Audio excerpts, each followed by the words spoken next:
हाथों में झोला लिए डीएम माहनूर भेष बदलकर बिना किसी सिक्योरिटी गार्ड और बिना किसी तामझाम के बाजार जा रही थी। वह खुद अपनी आंखों से देखना चाहती थी कि सिस्टम आम लोगों के साथ कैसे काम करता है। घूमते घूमते उसकी नजर एक पानी पूरी के ठेले पर पड़ी, जो एक अहमद नाम के मध्यम उम्र के आदमी तेजी से पानी पूरी भर भर कर ग्राहकों को दे रहा था। उसके चेहरे पर पसीना था, लेकिन आंखों में एक अजीब सा सुकून था। माहनूर ठेले के पास जाकर खड़ी हो गई और बोली, भाई एक प्लेट पानी पूरी लगाइए।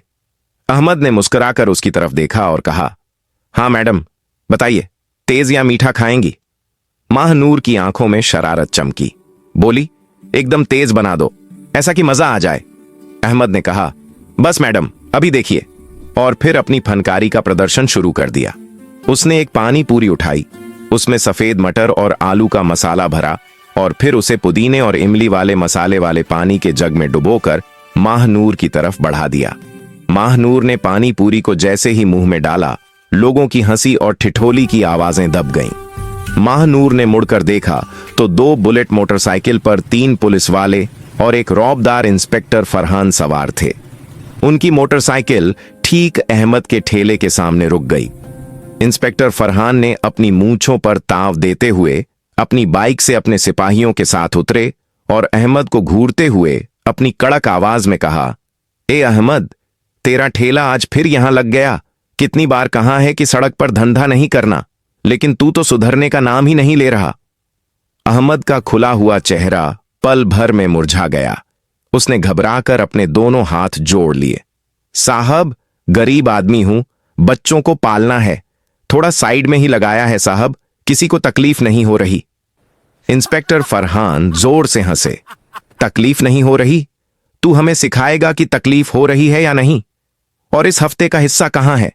लगता है धंधा ज्यादा अच्छा चल रहा है, तभी दिमाग खराब हो गया है। अहमद बिलबिला उठा, नहीं साहब, ऐसी बात नहीं है। अभी बकानी भी ठीक से नहीं हुई। शाम तक जो भी बनेगा मैं थाने में पहुंचा दूंगा साहब। इंस्पेक्टर फरहान की आंखें गुस्से से लाल हो गईं। शाम तक? हमें बेवकूफ समझा है क्या? अहमद डरते हुए बोला, नहीं साहब, मेरा वो मतलब नहीं था। अहमद कुछ और कहता, उससे पहले ही कांस्टेबल वर्मा आगे बढ़कर ठेले पर रखे पानी के जग को उठाकर सड़क पर फेंक दिया। मसाले वाला पानी सड़क पर फैल गया और फिर उससे पहले कि कोई कुछ समझ पाता, इंस्पेक्टर फरहान ने अपनी भारी भरकम लात अहमद के ठेले पर दे मारी, जिससे पूरा ठेला पलट गया। उबले हुए आलू, मटर, चटनी सब सड़क पर बिखर गए। सैकड़ों पानी पूरी जमीन पर गिरकर गंदे पानी में लथपथ हो गईं। अहमद की दिन भर की मेहनत, उसकी बेटी के डॉक्टर बनने का सपना, सब उस गंदी सड़क पर बिखर गया। अहमद जमीन पर बैठकर अपनी बिखरी हुई पूरियों को देख रहा था और उसकी आंखों से आंसू बह रहे थे। यह सब देखकर माहनूर का खून खौल उठा। एक डीएम के तौर पर नहीं, बल्कि एक इंसान के तौर पर। वह एक कदम आगे बढ़ी और अपनी आवाज को जितना हो सके सख्त बनाते हुए बोली, यह क्या तरीका है? किसी गरीब की रोजी रोटी को इस तरह लात मारकर तबाह करते हुए आपको शर्म नहीं आती? माहनूर की आवाज सुनकर इंस्पेक्टर फरहान और उसके साथी चौंक कर उसकी तरफ मुड़े। फरहान ने माहनूर को ऊपर से नीचे तक घूरकर सोचना शुरू किया कि एक मामूली सी सूट पहने औरत मुझे कानून सिखाने की हिम्मत कर रही है। फरहान हंसकर बोले, ओहो, तो देखो जरा, आज समाज सेवा करने कौन आया है। आओ मैडम, तुम कौन हो? अपने रिश्तेदार हो जाओ, अपना काम करो, ज्यादा लेक्चर मत यहां झाड़ो। कांस्टेबल वर्मा ने भी मजाक उड़ाते हुए कहा, लगता है मैडम नई नई इस शहर में आई हैं, इन्हें मालूम नहीं इंस्पेक्टर फरहान साहब कौन हैं। माहनूर ने गहरी सांस ली और बोली, मैं कोई भी हूं, लेकिन मैं इस देश की नागरिक हूं और मैं पूछ रही हूं कि किस कानून ने आपको यह हक दिया कि आप किसी की मेहनत को इस तरह बर्बाद करें? यह गरीबों पर जुल्म नहीं तो और क्या है? जुल्म और कानून जैसे शब्द सुनकर फरहान का पारा चढ़ गया। वह सोचने लगा कि एक मामूली सी औरत उसके मुंह लग रही थी, वह भी पूरी भीड़ के सामने। उसकी अहंकार को ठेस पहुंची। उसका चेहरा गुस्से से तमतमा गया और वह चीखा, रुक, तुम्हें अभी कानून सिखाता हूं। और अगले ही पल बिना किसी चेतावनी के उसने गुस्से में आकर अपना हाथ उठाया और माहनूर के गाल पर एक जोरदार थप्पड़ मार दिया। आवाज इतनी तेज थी कि एक पल के लिए जैसे समय ही ठहर गया हो। उसके गाल पर 5 उंगलियों के लाल निशान उभर आए। कान में एक अजीब सी झंझनाहट होने लगी। भीड़ अवाक थी। लोगों की आंखें फटी की फटी रह गईं। कोई यकीन नहीं कर पा रहा था कि एक पुलिस वाले ने खुले बाजार में एक औरत पर हाथ उठा दिया। अहमद तो जैसे सदमे में चला गया, लेकिन पुलिस वालों को इससे कोई फर्क नहीं पड़ा। वे जोर जोर से हंसने लगे और बोले, बहुत अच्छा, बड़ी कानून सिखाने आई थी। फरहान ने अपनी हथेली झाड़ते हुए कहा, अब पता चला पुलिस से जुबान लगाने का नतीजा। माहनूर ने अपना गाल सहलाया। उसे दर्द से ज्यादा बेइज्जती महसूस हो रही थी, लेकिन उसके अंदर का गुस्सा अब एक गर्म संकल्प में बदल चुका था। तभी एक सिपाही आगे बढ़ा और माहनूर की कलाई सख्ती से पकड़कर बोला, साहब बोलें तो अभी इसे थाने घसीटते हुए ले चलें। इंस्पेक्टर फरहान चीखते हुए बोला, हां, ले चलो इस लड़की को थाने, यहीं इसकी सारी अकड़ निकालेंगे। फिर 2 पुलिस कांस्टेबल माहनूर को धकेलते हुए गाड़ी की तरफ ले जाने लगे। भीड़ अभी भी खामोश तमाशाई बनी खड़ी थी। किसी की हिम्मत नहीं थी इंस्पेक्टर के खिलाफ आवाज उठाने की। सबकी आंखों में पुलिस का डर साफ दिख रहा था। माहनूर को अब एहसास हुआ कि स्थिति कितनी गंभीर है। उसे लगा कि अब उसे अपनी असली पहचान बता देनी चाहिए। बस एक फोन करना है और ये चारों उसके कदमों में होंगे। लेकिन जैसे ही उसने यह सोचा, उसके दिमाग में एक और ख्याल आया, अगर मैं अभी बता दूं कि मैं डीएम हूं तो ये सब डर के मारे मेरे पीछे फिरने लगेंगे, मुझे सलाम करेंगे, माफी मांगेंगे। लेकिन उस सच्चाई का क्या जिसे मैं देखने निकली थी? उस आम आदमी का क्या जिसके पास डीएम का टैग नहीं है? उन हजारों लोगों का क्या जो रोज इसी तरह जलील होते हैं? उसने मन ही मन फैसला किया, मैं अभी अपनी पहचान नहीं बताऊंगी, मुझे इस सिस्टम की गंदगी को आखिर तक देखना है। उसने कोई प्रतिरोध नहीं किया। पुलिस वालों ने उसे जबरन घसीटते हुए गाड़ी पर बैठाया और गाड़ी स्टार्ट हुई। पुलिस स्टेशन की तरफ बढ़ गई। माहनूर खामोशी से बैठी रही। उसका चेहरा शांत था, लेकिन आंखों में एक तूफान छिपा हुआ था। रास्ते भर पुलिस वाले बेहूदे मजाक करते रहे और बोल रहे थे, अबे ये औरत तो बहुत तेज निकली, लगता है किसी बड़े घर की है। फिर किसी ने कहा, नहीं, बड़े घर की होती तो भिखारियों की तरह खड़ी होकर पानी पूरी नहीं खाती, जरूर किसी के साथ भागकर आई होगी और अब हमें कानून सिखा रही थी। हां हां, थाने चलने दो, फरहान साहब का हाथ पकड़कर कोई सीधा खड़ा नहीं रह पाता। माहनूर ने उनकी हर बात सुनी, लेकिन एक शब्द भी नहीं बोली। वह हर चेहरे को, हर नाम को अपने दिमाग में कैद कर रही थी। माहनूर को गाड़ी से लगभग घसीट कर उतारा गया। फरहान ने चीखते हुए आदेश दिया, डालो इसे लॉकअप में। एक महिला कांस्टेबल, जो शायद नाम की महिला थी, माहनूर को पकड़कर महिलाओं के लॉकअप की तरफ धकेल दी और बाहर से लोहे का दरवाजा बंद कर दिया। लॉकअप के अंदर का माहौल किसी दोजख से कम नहीं था। एक छोटा सा घुटन भरा कमरा, कोनों में गंदगी जमा थी। एक बदबूदार कंबल एक कोने में फेंका हुआ था। वहां पहले से ही 2 और महिलाएं डरी सहमी बैठी थीं। एक की उम्र लगभग 40 साल थी, उसका नाम सुमन था, और दूसरी एक 24 साल की लड़की थी, उसका नाम प्रिया था। माहनूर को देखकर सुमन ने डर के साथ आवाज दी, बहन, तुम्हें क्यों पकड़ा? क्या किया तुमने? माहनूर ने गहरी सांस ली। उसके गाल पर अभी भी जलन थी। उसने हल्की मुस्कान के साथ जवाब दिया, मैं एक गरीब की मदद करने की गलती कर गई। सुमन ने एक ठंडी आह भरी, गरीब? हम गरीबों के लिए इस देश में कोई जगह नहीं है बहन, यहां कानून सिर्फ अमीरों के लिए है। देख लेना, अगर तुम्हारे पास पैसे नहीं या कोई बड़ी जान पहचान नहीं है तो ये तुम्हें बहुत सताएंगे। प्रिया, जो अब तक चुप थी, रोते हुए बोली, दीदी, ये लोग बहुत बुरे हैं। मैंने बस अपनी पसंद के लड़के से शादी करने की सोच रखी थी। मेरे घर वालों ने ही मुझे पुलिस के हवाले कर दिया। ये लोग मुझे सुबह से मार रहे हैं, कह रहे हैं कि इकरार करो कि तुमने चोरी की है। माहनूर का दिल दहल गया। यही थी जमीनी हकीकत, यही वो सिस्टम था जिसकी वो सरबराह थी। कुछ देर बाद इंस्पेक्टर फरहान खुद लॉकअप के पास आया। वह पान चबा रहा था। उसने लॉकअप की सलाखों से माहनूर को घूरते हुए कहा, तो मैडम समाज सुधारक, कैसा लगा हमारा सरकारी मेहमान खाना? माहनूर ने बिना डरे उसकी आंखों में आंखें डालकर कहा, इंस्पेक्टर, तुमने अच्छा नहीं किया। तुमने अपनी वर्दी की तौहीन की है। फरहान ने जोर से थूका। वर्दी का सबक मुझे मत पढ़ा, बस चुपचाप इस कागज पर दस्तखत कर दो। इसमें लिखा है कि तुमने सरकारी काम में रुकावट डाली और नशे में होकर हंगामा किया। दस्तखत करो और यहां से दफा हो जाओ। माहनूर ने कागज की तरफ देखा और कहा, मैं किसी झूठे कागज पर दस्तखत नहीं करूंगी। मैंने कोई गलती नहीं की है। फरहान हंसा और बोला, नहीं करोगी तो ठीक है, यही सर मच्छर का सबक होगा, फिर देखो अकल ठीक से आएगी। फिर उसने गंदी मुस्कान के साथ कहा, हमारे पास दूसरा तरीका भी है। माहनूर समझ गई कि उसका इशारा किस तरफ है। उसे घिन आ रही थी। माहनूर ने कहा, जो करना है कर लो, मैं दस्तखत नहीं करूंगी। इसके बाद फरहान गुस्से में आ गया और बोला, वर्मा, इसे अंदर ले जाओ और इसे अच्छे से समझाओ कि पुलिस की बात न मानने का अंजाम क्या होता है। माहनूर का दिल एक पल के लिए जोर से धड़का। 2 सिपाही लॉकअप के अंदर आए। चल बाहर निकल। माहनूर अपनी जगह से नहीं हिली। वह बोली, मैंने कहा ना, मैं बेकसूर हूं। अचानक एक सिपाही आगे बढ़कर माहनूर के बालों को जोर से पकड़कर खींचने लगा। अरे, सुनती नहीं है क्या?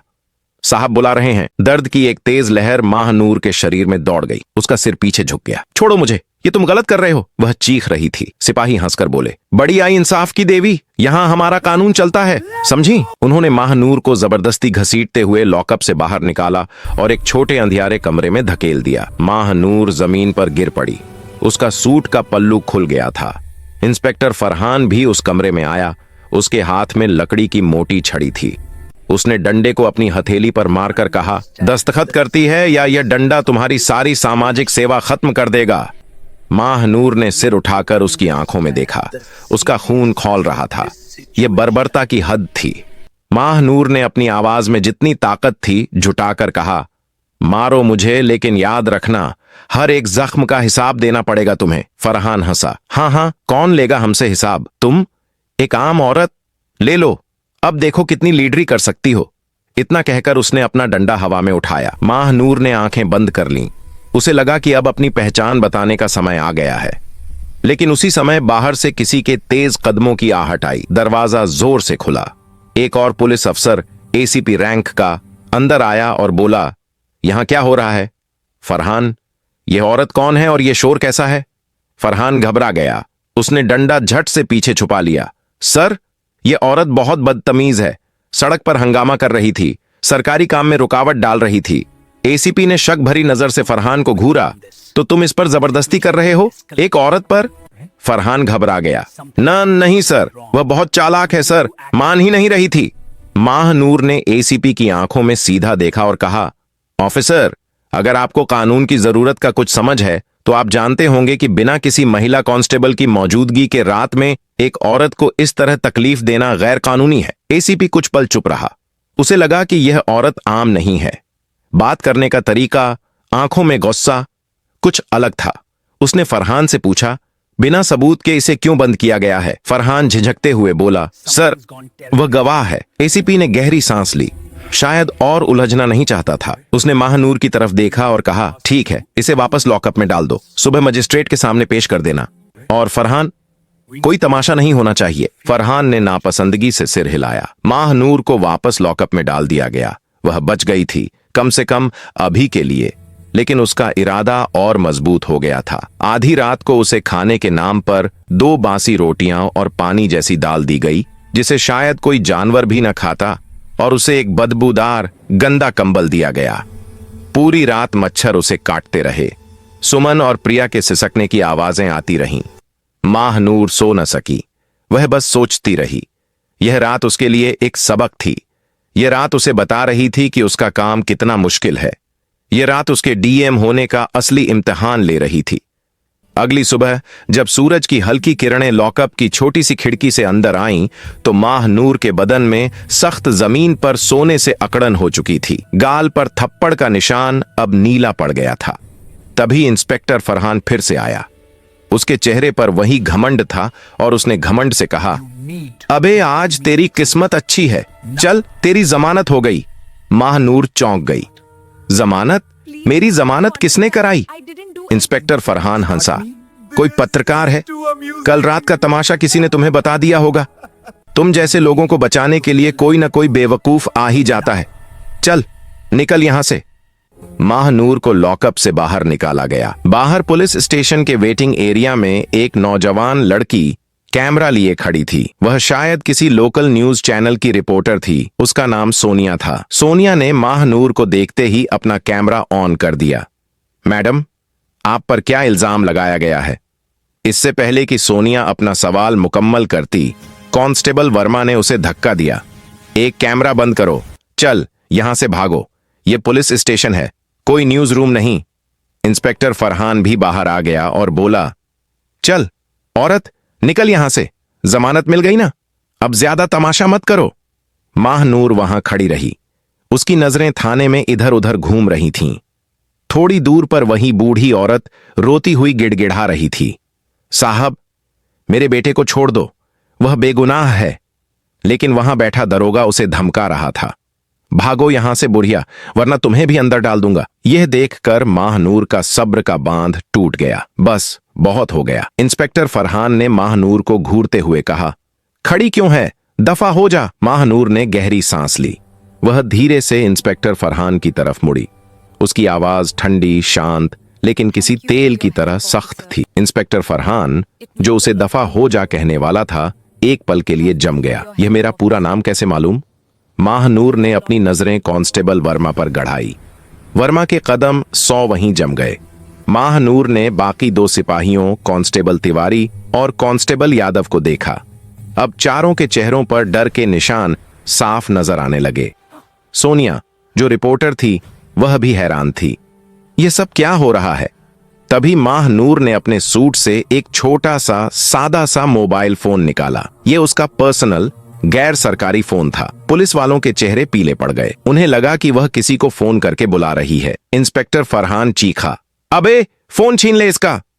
कांस्टेबल वर्मा जैसे ही आगे बढ़ा, माहनूर ने अपनी उंगली उठाकर उसे रोका। उसकी आवाज में वह अधिकार था जो किसी आम औरत में नहीं होता। वह बोली, अपनी जगह पर खड़े रहो कांस्टेबल वर्मा। कांस्टेबल वर्मा के कदम वहीं जम गए। माहनूर ने एक नंबर डायल किया। फोन स्पीकर पर था। घंटी बजी। वह कमिश्नर ऑफिस का फोन लगा रही थी। इंस्पेक्टर फरहान और वर्मा की आंखें फटी रह गईं। माहनूर ने शांत आवाज में कहा, कमिश्नर साहब से बात कराइए। कहिए। माहनूर लाइन पर हैं। रिसेप्शनिस्ट की आवाज घबराहट में आई, जी मैडम, 1 मिनट। कुछ सेकंड में फोन पर एक भारी आवाज आई, माहनूर जी, आप सब ठीक हैं? आपने इस नंबर पर फोन किया? माहनूर की नजरें अभी भी फरहान पर टिकी थीं, जो पसीने से तरबतर हो रहा था और कांप रहा था। माहनूर ने कहा, नहीं सर, सब ठीक नहीं है। मैं इस वक्त कोसर रोड पुलिस स्टेशन में हूं। मैं यहां की मेहमान थी, रात भर आपके लॉकअप में गुजारी है। फोन के दूसरी तरफ सन्नाटा छा गया। कमिश्नर को लगा कि उन्होंने गलत सुना है। क्या आप लॉकअप में थीं? मजाक कर रही हैं मैडम? तभी माहनूर ने कहा, इंस्पेक्टर फरहान से पूछ लें। सर, उन्होंने कल रात मुझ पर हाथ उठाया था। बाकायदा हथकड़ी लगाकर मुझे यहाँ लाया गया। मैं चाहूंगी कि आप फौरन अपनी इंटरनल अफेयर्स टीम के साथ यहाँ पहुंचें और हाँ, SI SP साहब को भी साथ लाएं। यहाँ सिस्टम में कुछ ज्यादा ही गंदगी फैल गई है, इसे साफ करना है। जी मैडम, मैं बस 5 मिनट में पहुंच रहा हूं मैडम। कमिश्नर की घबराई हुई आवाज आई और फोन कट गया। अब पुलिस स्टेशन में मौत जैसा सन्नाटा छा गया। इंस्पेक्टर फरहान का चेहरा सफेद पड़ गया था। उसके हाथ पैर कांप रहे थे। वह हकलाने लगा, मैडम, आप कौन हैं? माहनूर ने अपने बिखरे हुए बालों को एक झटके से संवारा। वह 2 कदम आगे बढ़ी और फरहान की आंखों में आंखें डालकर बोली, मैं माहनूर हूं, इस जिले की डिस्ट्रिक्ट मैजिस्ट्रेट। ये 2 शब्द फरहान और उसके साथियों के लिए मौत का हुक्म थे। फरहान की हालत ऐसी हो गई जैसे उसे सांप ने डस लिया हो। उसके हाथ से डंडा जमीन पर गिर गया। कांस्टेबल वर्मा जैसे पत्थर का बन गया। पत्रकार सोनिया का कैमरा अभी भी ऑन था। उसका दिमाग घूम गया। जिले की DM ने भेष बदलकर और पुलिस ने उसे मारा। ये तो सदी की सबसे बड़ी खबर थी। फरहान की जुबान लड़खड़ा रही थी। हमसे गलती हो गई मैडम, हमें पता नहीं था। वह घुटनों के बल जमीन पर गिरने ही वाला था कि माहनूर ने अपनी आवाज से उसे रोका। खड़े रहो इंस्पेक्टर। उसकी आवाज में इतना जोर था कि फरहान वहीं जम गया। ठीक 5 मिनट बाद थाने के बाहर सायरन की आवाजों का एक पूरा काफिला गूंज उठा। 1-2 नहीं, करीब आधा दर्जन गाड़ियां जोर से ब्रेक लगाकर रुकीं। गाड़ियों से पुलिस के बड़े अफसर उतरे। सबसे आगे खुद पुलिस कमिश्नर, उनके पीछे SSP और कई अन्य सीनियर अफसर। वे सब लगभग दौड़ते हुए थाने के अंदर आए। अंदर का मंजर देखकर दंग रह गए। जिले की डीएम माहनूर एक मामूली सा सूट पहने खड़ी थी। गाल पर थप्पड़ का नीला निशान साफ नजर आ रहा था। सूट पर धूल लगी थी, बाल बिखरे हुए थे। एएसपी साहब ने माहनूर को देखते ही जोर से सलामी दी। मैडम, ये क्या हो गया? उनके पीछे खड़े एसएसपी और बाकी अफसरों ने भी फौरन सलामी दी। थाने का जो भी अमला अब तक तमाशा देख रहा था, वह सब डर के मारे कांपते हुए अटेंशन की हालत में खड़े हो गए। इंस्पेक्टर फरहान, जिसने कल रात डीएम को थप्पड़ मारा था, अब थर थर कांप रहा था। माहनूर ने एसपी की तरफ देखा। कमिश्नर साहब, कल रात मैंने अपनी आंखों से देखा कि आपकी पुलिस आम जनता के साथ कैसा सलूक करती है। उन्होंने अहमद के ठेले का पूरा वाकया बताया और कहा, जब मैंने उन्हें रोकने की कोशिश की तो आपके बहादुर इंस्पेक्टर फरहान ने मुझ पर हाथ उठाया, सिर्फ इसलिए कि मैंने गरीब के हक में आवाज उठाई। एसपी का चेहरा गुस्से और शर्मिंदगी से लाल हो गया। उन्होंने फरहान को घूर कर देखा। फरहान अब तक जमीन पर घुटनों के बल गिर चुका था। वह दोनों हाथ जोड़कर गिड़गिड़ा रहा था। मैडम, मुझे माफ कर दीजिए, मेरे बच्चों का वास्ता है मैडम, मुझसे गलती हो गई, मैं आपको पहचान नहीं पाया। माहनूर की आंखें आग बबूला थीं। बस यही तो देखिए, तुमने मुझे इसलिए नहीं मारा कि मैंने कोई जुर्म किया, तुमने मुझे इसलिए मारा क्योंकि मैं एक आम औरत दिख रही थी। अगर मैं डीएम न होती तो क्या तुम मुझे कल रात उस कमरे में मार धाड़ कर भेज देते? क्या झूठे केस में जेल भेज देते? बोलो। फरहान के पास कोई जवाब नहीं था। वह बस माफ कर दो मैडम रट रहा था। माहनूर ने लॉकअप में बंद सुमन और प्रिया की तरफ इशारा किया। कमिश्नर साहब, इन औरतों का क्या इनका कोई हक नहीं है? ये पूरा थाना, ये सब आपकी नाक के नीचे जुल्म का अड्डा बना हुआ है। पत्रकार सोनिया यह सब रिकॉर्ड कर रही थी। ये पूरा ड्रामा लाइव जा रहा था। माहनूर ने सख्त लहजे में हुक्म दिया, कमिश्नर साहब, इंस्पेक्टर फरहान, कांस्टेबल वर्मा और उनके साथ कल रात ड्यूटी पर मौजूद बाकी 2 सिपाहियों को मैं फौरन निलंबित करने का आदेश देती हूं। और सिर्फ निलंबन नहीं, इन सब के खिलाफ एफआईआर दर्ज होगी। मेरी तरफ से हाथ उठाने, सरकारी काम में रुकावट डालने, महिलाओं को गैर कानूनी तौर पर रात भर हिरासत में रखने, धमकाने और जबरन करने की कोशिश करने पर। और हां, अहमद चाट वाले को जो नुकसान हुआ है वह भी इन्हीं की तनख्वाह से पूरा किया जाएगा। फरहान अब जमीन पर बैठकर रोने लगा। मैडम, मैं बर्बाद हो जाऊंगा, मेरी माँ बीमार है, मेरी पत्नी का क्या होगा? माहनूर ने ठंडे लहजे में कहा, जब तुमने उस गरीब अहमद के ठेले पर लात मारी थी तो क्या तुम्हें उसकी बीमार माँ या उसके भूखे बच्चों का ख्याल आया था? जब तुमने मेरे गाल पर थप्पड़ मारा तो क्या तुम्हें अपनी पत्नी की इज्जत याद आई थी? पूरे पुलिस स्टेशन में घना सन्नाटा छा गया। आज पहली बार कानून ने अपनी असली ताकत दिखाई थी। माहनूर ने एएसपी को हिदायत दी, सबसे पहले सुमन और प्रिया दोनों को फौरन रिहा किया जाए और उनके केस की फाइल मेरे दफ्तर भेजी जाए। मैं खुद देखूंगी कि उन्हें इंसाफ मिले। इसके बाद माहनूर थाने से बाहर आईं। बाहर अब तक मीडिया की कई गाड़ियां और जनता की भारी भीड़ जमा हो चुकी थी। अहमद भी वहां खड़ा था, आंखों में आंसू लिए हुए। माहनूर सीधे अहमद के पास गई। अहमद उन्हें देखते ही हाथ जोड़ने लगा। माहनूर ने उसके हाथ पकड़ लिए। अहमद भाई, माफी मांगनी है मुझे। मेरे ही सिस्टम के लोगों ने आपकी रोजी रोटी छीन ली। मैं वादा करती हूँ आपका ठेला आपको वापस मिलेगा और पूरे सम्मान के साथ नगर निगम से ऑफिशियल लाइसेंस भी दिलाया जाएगा। आज से आपसे कोई हफ्ता नहीं मांगेगा। अहमद रो पड़ा। मैडम, आप तो देवी हैं, आपने हमें बचा लिया। माहनूर ने कहा, मैं देवी नहीं, बस अपना फर्ज निभा रही हूं। फिर वह मीडिया की तरफ मुड़ी। सोनिया ने माइक आगे किया। माहनूर ने कहा, आज जो हुआ वह शर्मनाक है, लेकिन यह एक शुरुआत भी है। मैं इस शहर के हर नागरिक को यह यकीन दिलाना चाहती हूं कि कानून से ऊपर कोई नहीं है, न कोई नेता, न कोई अफसर और न ही कानून के रखवाले। अगर पुलिस जनता की रखवाली करेगी तो हम उसे सलाम करेंगे, लेकिन अगर वह भूखा भेड़िया बन जाएगी तो उसे नहीं बख्शा जाएगा। उन्होंने कमिश्नर की तरफ देखकर कहा, मैं चाहती हूं कि इस थाने के हर कोने में सीसीटीवी कैमरे लगाए जाएं और हर हफ्ते उनकी फुटेज की जांच की जाए। कमिश्नर ने सर झुकाया। जी मैडम। इंस्पेक्टर फरहान और उसके साथियों को हथकड़ी लगाकर पुलिस जीप में बैठाया जा रहा था। कल तक जो वर्दी उनका घमंड थी, आज वही वर्दी उनकी बेइज्जती का कारण बन गई थी। उनकी नौकरी, उनकी इज्जत, सब एक रात में खत्म हो गया। माहनूर अपनी सरकारी गाड़ी की तरफ बढ़ी। वह थकी हुई थीं, गाल पर दर्द था, लेकिन आज उनके दिल में एक गहरा सुकून था। इस बड़ी दफ्तरी ताकत से नहीं, बल्कि जमीन से जुड़कर उन्होंने आज सिस्टम की एक बड़ी गंदगी को साफ किया था। गाड़ी स्टार्ट हुई। महानूर ने शीशे से बाहर देखा। लोग उनकी जय जयकार कर रहे थे। अहमद उन्हें हाथ जोड़कर विदा कर रहा था। महानूर ने आंखें बंद कर लीं। यह लड़ाई लंबी थी। यह सिर्फ एक रात की कहानी नहीं थी। यह पूरे सिस्टम को बदलने की लड़ाई थी, जिसकी जिम्मेदारी उनके कंधों पर थी और वह इस जिम्मेदारी को पूरे इरादे के साथ निभाने के लिए तैयार थीं। दोस्तों, ये कहानी सिर्फ मनोरंजन और शिक्षा के उद्देश्य से बनाई गई है। इसमें दिखाए गए सभी किरदार, घटनाएं और संवाद काल्पनिक हैं। किसी भी वास्तविक व्यक्ति, संस्था या घटना से इनका कोई संबंध नहीं। कृपया इसे सिर्फ कहानी के रूप में देखें और आनंद लें। हम किसी की भावनाओं को ठेस पहुंचाना नहीं चाहते। अगर आपको यह कहानी पसंद आई हो तो इसे लाइक करें और ज्यादा से ज्यादा लोगों तक शेयर करें। कमेंट्स में बताएं कि कौन सा कदम सबसे बेहतरीन लगा और हमारे चैनल को सब्सक्राइब करना न भूलें, क्योंकि हम आपके लिए ऐसी ही प्रेरणादायक कहानियां लाते रहेंगे। शुक्रिया।